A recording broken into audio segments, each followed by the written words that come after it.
বৃষ্টির দিনে খিচুড়ি খেতে ভীষণ ভালো লাগে, গরম গরম।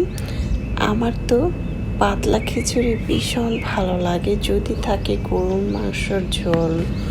আর যাদের ভুনা খিচুড়ি ভালো লাগে তাদের তো ভর্তা, মানে কয়েক পদের ভর্তা দিয়ে ভুনা খিচুড়ি খেলে কিন্তু ভীষণ ভালো লাগে। আজকে আমি খুদের চাল দিয়ে ঝরঝরা করে ভুনা খিচুড়ি তৈরি করে দেখাবো।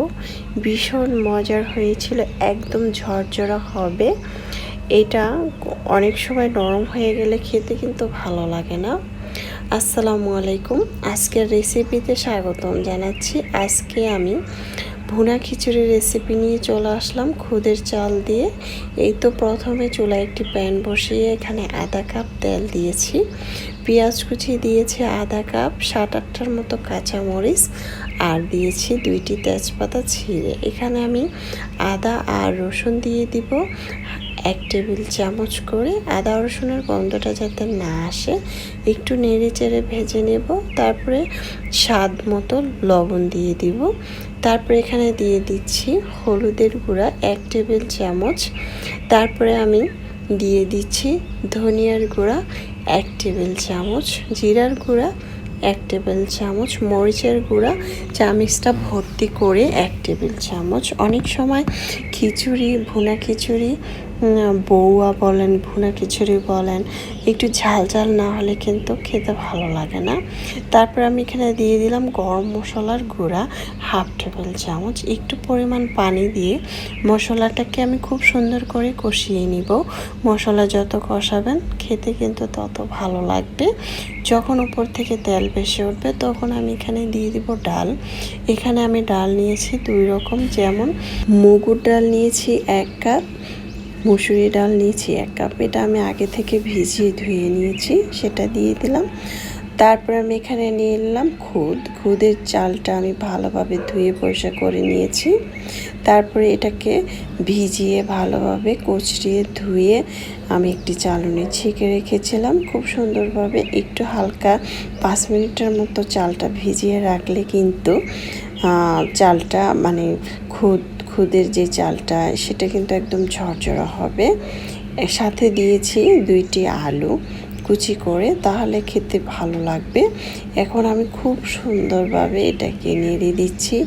নেড়ে দিয়ে আমি এই যে চুলা রাসটা বাড়িয়ে দিয়ে আমি এটা কিন্তু ভেজে নিচ্ছি খুব সুন্দরভাবে। এটা যখন একদম ভাজা ভাজা হবে তখন আমি এখানে দিয়ে দিব গরম পানি। আগে আমি এটাকে ভালোভাবে ভেজে নেব। যখন ভাজবেন তখন কিন্তু এখান থেকে খুব সুন্দর একটি ফ্লেভার আসবে, দেখবেন।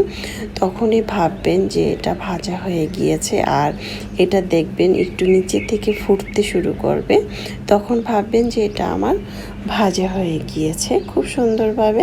এই তো আমি একটু ভাজা ভাজা করে নিলাম। এখন আমি দিয়ে দিব এখানে ফুটন্ত গরম পানি। এখানে আমি ফুটন্ত গরম পানি দিয়ে দিচ্ছি 1/2 লিটার। আমি এখানে বেশি পরিমাণ পানি দিব না, 1/2 লিটার পানি আমি গরম করে নিয়েছি, একদম বলক যেভাবে আসে সেভাবে ফুটিয়ে নিয়েছি।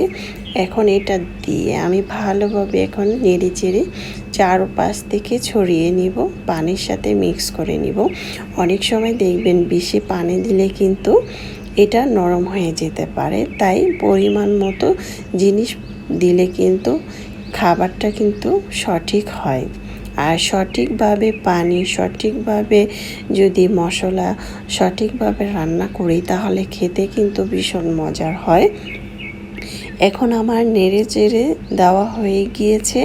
এই পর্যায়ে আমি চুলার আঁচটা বাড়িয়ে দিয়ে 1 মিনিটের মতো রাখবো ঢাকনা দিয়ে ঢেকে। 1 মিনিট পর চলে আসলাম। তারপরে আমি চুলার আঁচটা কমিয়ে দিয়েছি এই জন্য যে নিচে দিয়ে লেগে যেতে পারি। এখন আমি নেড়ে দিচ্ছি, দেখতে পাচ্ছেন পানিটা কিন্তু শুকিয়ে গিয়েছে। এই 1 মিনিটের মতো আমি কিন্তু চুলার আঁচটা একদম বাড়িয়ে রেখেছিলাম। যেহেতু খুদের ভাত, এটা কিন্তু হইতে বেশিক্ষণ সময় লাগে না। এখন আমি ভালোভাবে এটাকে নেড়ে দিচ্ছি। এই তো ভালোভাবে আমি এপাশ ওপাশ, মানে নিচের থেকে ওপর থেকে এভাবে নেড়ে দিচ্ছি চারপাশ থেকে।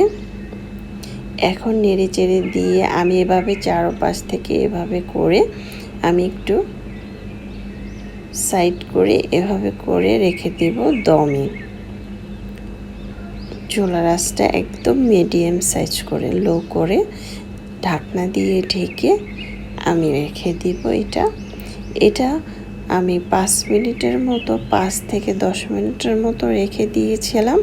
তো 10 মিনিট পরে দেখতেই পাচ্ছেন এটা পারফেক্টভাবে হয়ে গিয়েছে এই রান্নাটা।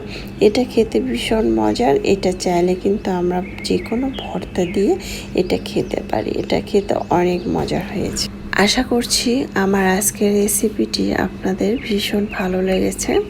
ভালো লাগলে অবশ্যই সাবস্ক্রাইব করে লাইক দিয়ে পাশে থাকবেন। আর এটা গরম গরম যে কোনো ভর্তার সাথে পরিবেশন করতে পারেন। আল্লাহ হাফেজ।